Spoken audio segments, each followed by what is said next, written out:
बिस्मिल्लाहिर्रहमानिर्रहीम। अस्सलाम वालेकुम क्लास 9th। हम अपनी रिवीजन स्टार्ट करने जा रहे हैं बिकॉज़ हम अब एक बार अपनी बुक कंप्लीट कर चुके हैं। चैप्टर 1 से अपनी रिवीजन स्टार्ट करेंगे। थोड़ा सा क्विक चलेंगे हम पहले की निस्बत, बिकॉज़ पहले आप लोगों का स्टार्ट था, हम बहुत थोड़ा थोड़ा पढ़ते रहे हैं। लेकिन अब चूँकि एक बार आप पूरी बुक पढ़ चुके हो तो आई होप कि आप लोगों के लिए एक पेज या 1.5 पेज रिवाइज़ करना मुश्किल नहीं होगा। ठीक है। सो आज हम डिस्कस करेंगे about the branches of chemistry. सबसे पहले देख लेते हैं जी केमिस्ट्री है क्या। केमिस्ट्री वो ब्रांच है जिसमें हम मैटर की कंपोजिशन को, स्ट्रक्चर को, प्रॉपर्टीज़ को और उसके रिएक्शंस को डिस्कस करते हैं। तो मैटर क्या है? कोई भी वो चीज़ जो मास रखती हो और जो स्पेस को ऑक्यूपाई करे उसको हम कहते हैं जी ये मैटर है। ठीक है। सो हमारे इर्द गिर्द जितनी भी चीज़ें हैं वो सब की सब मैटर हैं, बिकॉज वो सब मास रखती हैं और स्पेस को ऑक्यूपाई करती हैं। राइट जी। तो मैटर की कंपोजिशन को डिस्कस करना कि वो किस किस चीज़ से बना है, उसके स्ट्रक्चर को देखना कि उसमें कौन कौन सी चीज़ किस तरह से अरेंज्ड है, उसकी प्रॉपर्टीज़ को, जिसमें फर्दर हमारे पास फिजिकल प्रॉपर्टीज़ आ जाती हैं, केमिकल प्रॉपर्टीज़ आ जाती हैं, एंड देन द रिएक्शंस कि वो किस चीज़ के साथ किस तरह रिएक्ट कर रही है, अदर वो इनर्ट है, वो ज़्यादा रिएक्टिव है, मॉडरेटली रिएक्टिव है, ये सारी चीज़ें। ठीक है। तो इन सारी चीज़ों को हम डिस्कस करते हैं केमिस्ट्री में।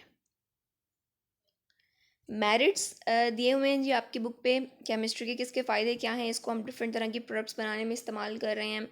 डिफरेंट तरह के रिएक्शंस जो हैं वो उन पर पूरी पूरी इंडस्ट्रीज़ बेस कर रही हैं, जिस तरह से पेट्रोकेमिकल्स बन रही हैं, मेडिसिन्स बन रही हैं, drugs, soaps, detergents, paper, plastic, paints, pigments, insecticides, वो आप कह लो ड्रग्स जो इंसेक्ट्स को किल करेंगी, पेस्टिसाइड्स वो ड्रग्स जो पेस्ट को किल करेंगी। ठीक है जी। तो ये सारी चीज़ें हम केमिस्ट्री को बेस बनाकर बना रहे हैं, और इसी तरह से केमिस्ट्री ने हेल्थ को भी इम्प्रूव किया है। बहुत सारी चीज़ें जो पहले हमें अवेलेबल नहीं थी उस तरह से, अब हमें वो मार्केट से मिल जाती हैं, स्टोर्ड फूड मिल जाती है, प्रिजर्व फूड मिल जाती है। इसी तरह से नेचुरल सोर्सेज को कंजर्व करने के बहुत सारे तरीके हमें केमिस्ट्री ने बताए हैं। तो ये थोड़ा सा हो गया about the importance of chemistry in our daily life.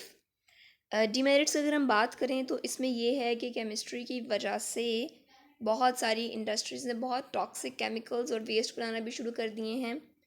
वो टॉक्सिक वेस्ट जो हैं वो अल्टीमेटली क्या कर रहे हैं, वाटर को कॉन्टामिनेट कर रहे हैं, हमारी जो एयर है उसको पोल्यूट कर रहे हैं।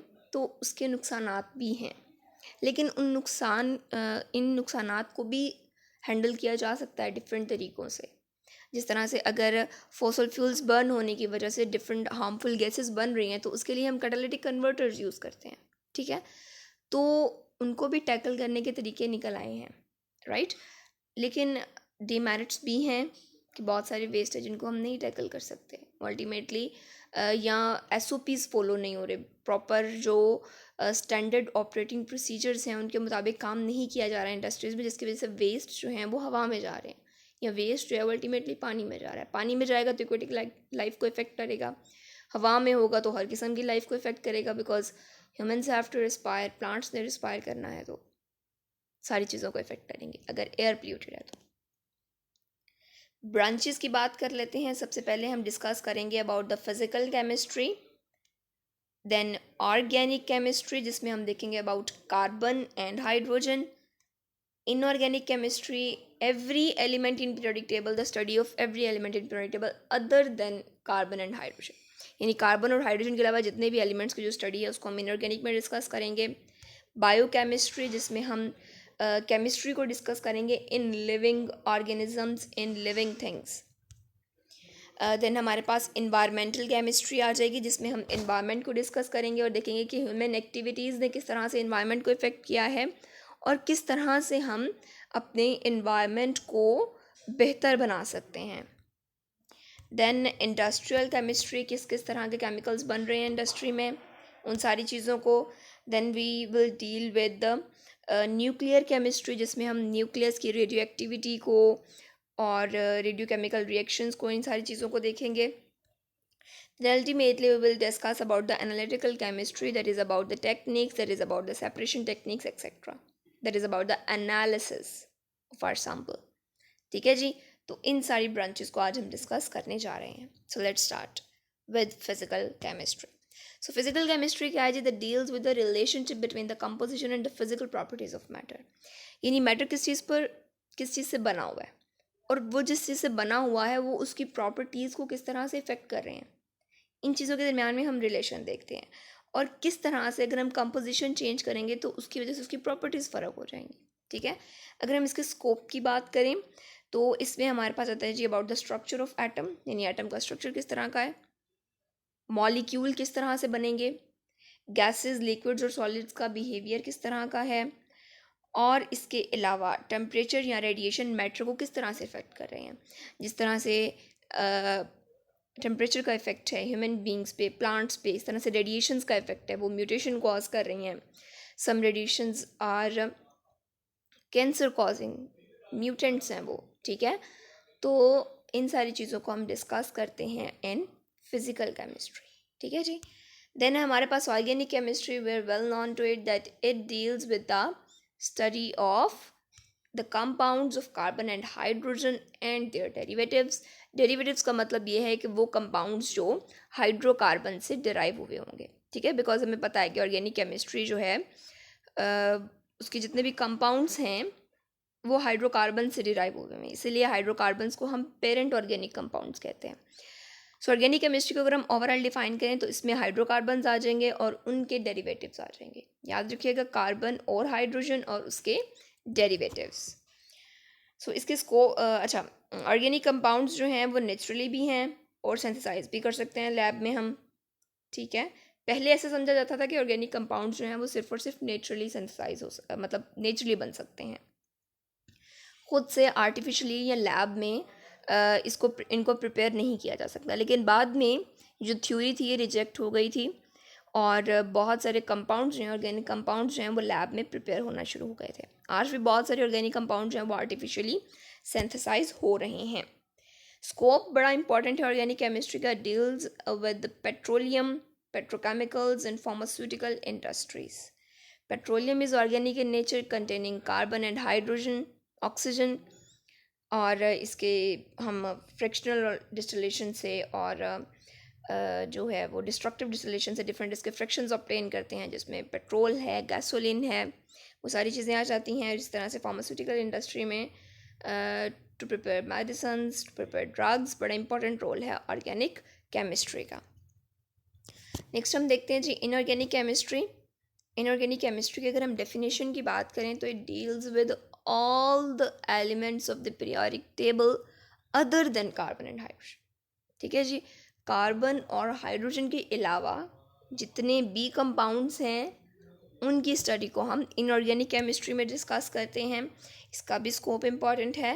That deals with the glass, cement, ceramics and metallurgy, extraction of metals. ठीक है. तो ये सारी चीज़ें हमारे पास आ जाती हैं इनऑर्गेनिक केमिस्ट्री में.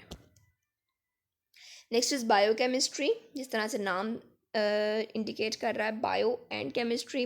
सो bio means life, like living organisms और living things, and chemistry is the composition, structure, properties and reaction of matter. तो इन सारी चीज़ों को अगर हम लिविंग थिंग्स में डिस्कस करेंगे तो वो हमारे पास होगी बायोकेमिस्ट्री. ठीक है. अगर हम स्ट्रक्चर, कंपोजिशन को, प्रॉपर्टीज़ को, केमिकल रिएक्शंस को लिविंग थिंग्स में देखेंगे तो इसमें मेनली हमारे पास आ जाते हैं मैक्रोमॉलिक्यूल्स, जिनको हम बायोमॉलिक्यूल्स का नाम भी देते हैं, जिसमें हमारे पास कार्बोहाइड्रेट्स हैं, प्रोटीन्स हैं, फैट्स, लिपिड्स, वाइटामिन्स. ठीक है. तो ये इन सारी चीज़ों को हम स्टडी करते हैं बायोकेमिस्ट्री में. एप्लीकेशन है जिस in the field of medicine. ठीक है. डिफरेंट तरह के जो मैक्रोमॉलिक्यूल्स हैं उनको हम इस्तेमाल करते हैं. और फूड साइंस में, एग्रीकल्चर में यहाँ पर इसकी एप्लीकेशंस हैं. अच्छा, ये जो लास्ट वाला पॉइंट, ये जो 3 लाइंस मैंने लिखी हुई हैं, ये आपने इसके स्कोप में इंक्लूड नहीं करनी. ठीक है. स्कोप आपको ऊपर वाला पैराग्राफ ही आएगा जितना मैंने हाईलाइट किया हुआ है. जो लास्ट वाला पॉइंट है ये स्कोप में इंक्लूड नहीं है, ये जस्ट आप रीड आउट कर लीजिएगा. Okay. That is emerged as a separate discipline. जब साइंटिस्ट लिविंग थिंग्स में डिस्कस करते हैं तो एक बहुत बड़ा एक डिसिप्लिन बन जाता है. डिसिप्लिन ने इस सेंस में कहा हुआ है कि बायोकेमिस्ट्री जो है इसमें प्रॉपर एक BS होता है 4 साल का, तो वो एक सेपरेट जो है वो डिसिप्लिन बन जाता है, एक बहुत बड़ी ब्रांच बन जाती है केमिस्ट्री की. Next is industrial chemistry. Industrial chemistry of course deals with the manufacturing of chemicals on industrial scale. Industrial scale का मतलब है कमर्शियल स्केल पे, बड़े स्केल पर जब हम केमिकल्स को बनाते हैं तो उसको हम स्टडी करते हैं under industrial chemistry. So it deals with the manufacturing of basic chemicals like oxygen, chlorine, ammonia, caustic soda जो है वो NaOH है, nitric acid HNO3 and sulfuric acid that is H2SO4. तो इन सारे केमिकल्स की जो मैन्युफैक्चरिंग है वो हम करते हैं और उसकी स्टडी करते हैं इन इंडस्ट्रियल केमिस्ट्री. इसके अलावा बहुत सारे रॉ मटेरियल्स भी बनते हैं बहुत सारी इंडस्ट्रीज़ के लिए, जिस तरह से फर्टिलाइज़र, सोप, टेक्सटाइल, इन सारी चीज़ों के लिए जो रॉ मटेरियल चाहिए होता है वो भी पहले बनता है और उसके बाद फिर अल्टीमेटली हम अपनी फाइनल प्रोडक्ट तक पहुंचते हैं. न्यूक्लियर केमिस्ट्री की बात कर लेते हैं. So it deals with radio activity. Radio activity क्या है कि जो न्यूक्लियस अनस्टेबल होते हैं, usually more than atomic number 82, ठीक है, तो वो अनस्टेबल होते हैं तो वो रेडिएशंस को इमिट करते हैं. इस प्रोसेस को हम रेडियो एक्टिविटी कहते हैं. न्यूक्लियर प्रोसेस एंड प्रॉपर्टीज़, इन सारी चीज़ों की स्टडी को हम न्यूक्लियर केमिस्ट्री में डिस्कस करते हैं. और मेन जो कंसर्न है उसका वो एटॉमिक एनर्जी से है, ठीक है. और इसके अलावा result effects from the absorption of radiation, radiation की एब्जॉर्प्शन की वजह से, रेडिएशंस की वजह से जो इफेक्ट आता है ह्यूमन्स पे, प्लांट्स पे, एनिमल्स पे, उन सारी चीज़ों को भी हम न्यूक्लियर केमिस्ट्री में ही स्टडी करते हैं. It is vast application in medical treatment. Radiotherapy में बड़ी इंपॉर्टेंट एप्लीकेशन है, यानी थेरेपी यूजिंग रेडिएशन. अक्सर जो ट्यूमर्स हैं या जो स्टोन्स हैं वो भी रिमूव किए जाते हैं यूजिंग रेडिएशंस. जिसको आपने लिथोट्रिप्सी पढ़ा होगा, यानी किडनी स्टोन्स को जो रिमूव करने का तरीका होता है यूजिंग रेडिएशंस विदाउट सर्जरी, उसको हम कहते हैं रेडियो थेरेपी या लिथोट्रिप्सी का नाम देते हैं उसे. इसी तरह से फूड की प्रिजर्वेशन के लिए और generation of electric power through nuclear reactors के ज़रिए, यानी ये होता है कि न्यूक्लियर फिशन रिएक्शन के नतीजे में जो हीट प्रोड्यूस होती है उस हीट को हम यूज़ करते हैं एज एन एनर्जी सोर्स और उसकी वजह से हम इलेक्ट्रिसिटी को प्रोड्यूस करते हैं, ठीक है. सो ये भी एक बड़ा इंपॉर्टेंट जो है वो एप्लीकेशन है न्यूक्लियर केमिस्ट्री की. देन हमारे पास आती है इन्वायरमेंटल केमिस्ट्री, जिसमें हम देखते हैं कि हमारे इन्वायरमेंट में क्या क्या कंपोनेंट्स हैं और ह्यूमन एक्टिविटीज़ की वजह से किस तरह से हमारा इन्वायरमेंट इफेक्ट हो रहा है, ताकि हम उन एक्टिविटीज़ को कंट्रोल कर सकें. उसके लिए डिफरेंट इंस्ट्रूमेंट्स तैयार कर सकें कि हमारी जो वेस्ट जा रहा है हमारे इन्वायरमेंट में, जो उसको अल्टीमेटली पोल्यूट कर रहा है, तो उसको हम रोक सकें ताकि हम अपने इन्वायरमेंट को हेल्दी बना सकें, ठीक है. So this is important for the improvement and protection against pollution के अगेंस्ट जो इम्प्रूवमेंट करनी है, प्रोटेक्शन करना है हमारे इन्वायरमेंट का, वो बड़ा ज़रूरी है. इसके लिए कि हम स्टडी करें अपने इन्वायरमेंट को, उसके कंपोनेंट्स को और किस किस वजह से वो इफ़ेक्ट हो रहा है उन सारी चीज़ों को. Next is analytical chemistry. Analytical chemistry में हम एनालिसिस करते हैं. एनालिसिस का मतलब ये है कि हम देखते हैं कि हमारे पास जो सैम्पल है, जो भी चीज़ है हमारे पास, उसकी कंपोजिशन क्या है, उसकी सेपरेशन किस तरह से कर सकते हैं और उसके कंपोनेंट्स को हम किस तरह से आइडेंटिफाई कर सकते हैं. इसमें फर्दर हमारे पास दो तरह के एनालिसिस आते हैं. एक आता है क्वालिटेटिव एनालिसिस और एक आता है क्वांटिटेटिव एनालिसिस. आप इसके बारे में पहले भी पढ़ चुके हैं, मैं दोबारा बता देती हूँ कि क्वालिटेटिव एनालिसिस जो है that deals with the quality of the substance. Quality का मतलब ये है कि उसकी कंपोजिशन, यानी उसमें क्या क्या प्रेजेंट है. फॉर एग्जांपल हम बहुत सिंपल सी एग्जांपल लेते हैं कि वाटर है. वाटर का फॉर्मूला क्या है जी, H2O, राइट. सो अब अगर हम इसका क्वालिटेटिव एनालिसिस करें तो वो ये होगा कि it is composed of oxygen and hydrogen, right. लेकिन अगर हम इसका क्वांटिटेटिव एनालिसिस करें तो हम बताएंगे इसमें हाइड्रोजन इतने परसेंटेज है और ऑक्सीजन कितनी परसेंटेज है. ये हम बताएंगे ये इतनी रेशो में प्रेजेंट है, ये 2:1 में प्रेजेंट है, ठीक है. यानी हाइड्रोजन के 2 एटम्स हैं, ऑक्सीजन का 1 एटम है. बहुत सिंपल से एग्जांपल है कि अगर हम सिंपल ये देखें कि वो किस चीज़ पर कंपोज्ड है, उसमें कौन कौन से एटम्स हैं, तो हम वहाँ पर बात करेंगे क्वालिटेटिव एनालिसिस की. लेकिन अगर हम उसमें उसके नंबर देखें, उसकी अमाउंट देखें, अमाउंट मेनली जो है वो आ जाती है क्वांटिटेटिव एनालिसिस में. तो ये दोनों एनालिसिस बड़े इंपॉर्टेंट है एनालिटिकल केमिस्ट्री में. उसके बाद आता है इसका स्कोप है इसका फूड में, वाटर में, एनवायरमेंटल एंड क्लिनिकल. फूड में किस तरह से, वाटर में किस तरह से, कि फ़ूड हमारे पास आ गई, हमने उसका एनालिसिस करना है अब कि इसमें कितने हेल्दी कंपोनेंट्स हैं, कौन सी चीज़ कितने परसेंट में प्रेजेंट है और कौन सी चीज़ कितने परसेंट में प्रेजेंट होनी चाहिए अकॉर्डिंग टू स्टैंडर्ड, और जो हमारे पास फूड है वो उस स्टैंडर्ड को मीट कर रही है या नहीं, ठीक है. और इसी तरह से water, environmental and clinical analysis कर सकते हैं हम. ये सारी चीज़ें आ जाएंगी अंडर एनालिटिकल केमिस्ट्री. सो आप लोगों ने लर्न करनी है जी branches of chemistry. And thank you.